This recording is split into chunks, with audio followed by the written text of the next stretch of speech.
ঘরে এত সহজে দুধ থেকে ঘি তৈরি করা যায়, আগে যদি জানতাম তাহলে আর কখনো ঘি বাইরে থেকে কিনে আনতাম না। চলুন দেখা যাক আমি কিভাবে খুব সহজে 1 লিটার দুধ থেকে ঘি তৈরি করেছি। দেখতেই পাচ্ছেন আমি অনেকগুলো সর জমিয়েছি, তবে দীর্ঘদিন ধরে নয়, এগুলো আমি একদিনেই করেছি। দেখতে দেখতে অবশ্যই বলবো কিভাবে আমি একদিনে এতগুলো সর জমিয়েছি। গরুর দুধের সর থেকে মূলত আমরা ঘিটা তৈরি করে থাকি।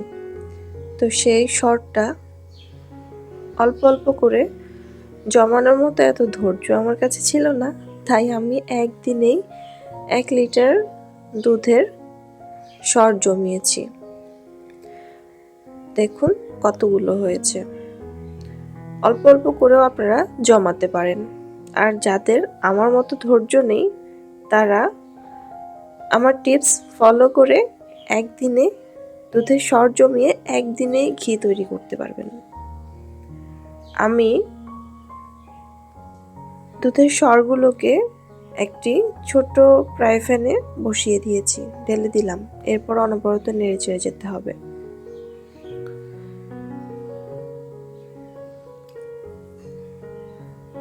এগুলোকে নাড়ার মধ্যে থাকতে হবে, নিচে কিন্তু সরের একটা লেয়ার বসে যায়, মানে পুরার বন্ধ অবস্থা হয়ে যায়। অবশ্যই সেটা তুলে ভালো করে নেড়ে চেড়ে দিবেন। একটা সময় দেখবেন আপনার ঘি বের হতে শুরু করেছে, আর এটা অনেকটা ভালো লাগে, অনেকটা দারুণ একটা স্মেলও পেয়েছি। যারা আমার ভিডিওটি দেখছেন কিন্তু এখনো লাইক করেননি, কমেন্ট করেননি, সাবস্ক্রাইব করেননি, প্লিজ লাইক, সাবস্ক্রাইব, কমেন্ট করে পাশে থেকে যাবেন। আপনাদের একটা লাইক, একটা কমেন্টে কিন্তু আমরা অনেক বেশি উৎসাহিত হই ভিডিও তৈরি করতে। আজকের ভিডিওটিও আমার রিকোয়েস্টের ভিডিও। রনক লাইফস্টাইল থেকে রনক আমাকে রিকোয়েস্ট করেছিল কিভাবে আমি ঘি তৈরি করছি যেন ভিডিওটি আপলোড করি, রেসিপিটি দিই। তো রনকের জন্য আজকে আমার এই রেসিপিটি, মানে এই ভিডিওটি দেওয়া, দুধ থেকে কিভাবে সহজে ঘি তৈরি করলাম। চলুন পরবর্তী স্টেপ বলে দেই। এরকম যখন পোড়া পোড়া হয়ে যাবে সরগুলোকে অনবরত কিন্তু নাড়তে হবে, কিছুক্ষণ পর পর নেড়ে চেড়ে দিতে হবে।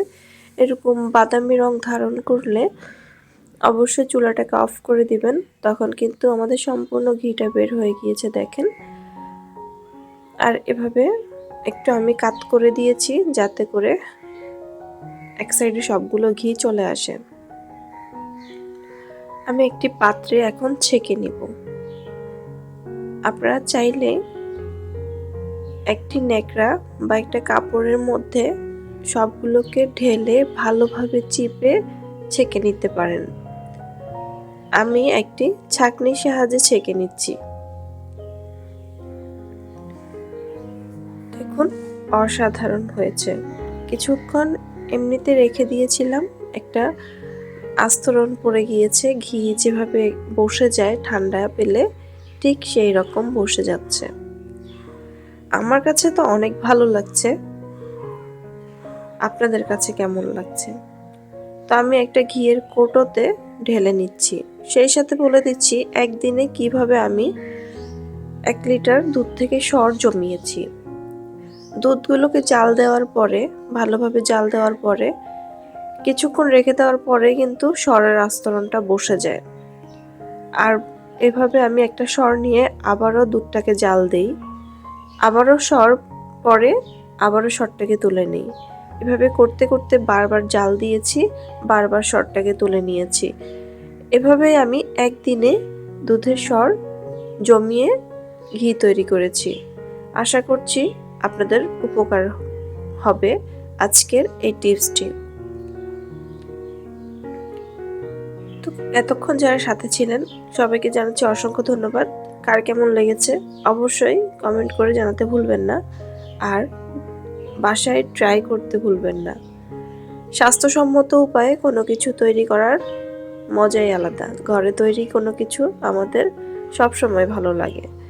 তো আজকে এ পর্যন্ত। সবাই ভালো থাকবেন। ফিরে আসবো নতুন কোনো ব্লগ বা ভিডিও নিয়ে। সে পর্যন্ত ভালো থাকুন। আল্লাহ হাফেজ।